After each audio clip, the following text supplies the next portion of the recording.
I'm so sick of hearing people complain about pulling guard and butt scooting in jiu-jitsu. The first thing I'm going to say is, this is sport jiu-jitsu. There's no striking in sport jiu-jitsu. Obviously, in a real fight on the street, on concrete, you're not going to pull guard, right?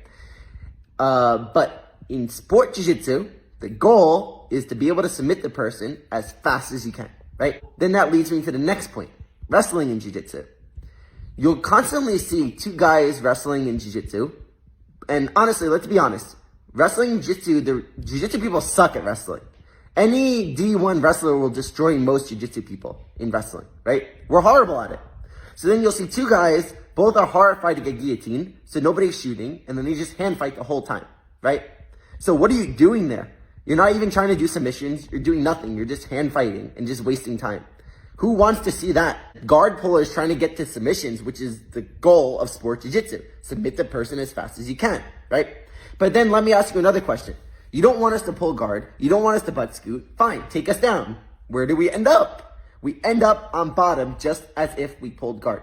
So now I'm confused. Explain to me the difference between somebody taking me down and I end up on bottom or me pulling guard. One is more efficient than the other, right? One wastes less time for me to submit the person as fast as I can. Mikey Musumeci claps back at Aljamain Sterling's comments. I'm sick of hearing people complain about pulling guard. Mikey Musumeci claps back at Aljamain Sterling's comments about the state of BJJ. Funkmaster is regarded as having some of the most dangerous Brazilian Jiu-Jitsu in the UFC, but he suffered a defeat in his grappling match with Dantzler. The match did not see much action, with Sterling's opponent opting to pull guard from the outset. The former UFC champion's attempts to pass his opponent's guard were not enough in the judges' eyes, as Dantzler was awarded a decision victory after almost securing an armbar during the clash. Sterling was quick to share his thoughts on Dantzler's game plan and blasted his opponent for pulling guard from the start of the match. But one championship flyweight submission grappling champion, Mikey Musumeci, has responded to Aljamain Sterling. Darth Rigatoni took to Instagram to share his thoughts and said this.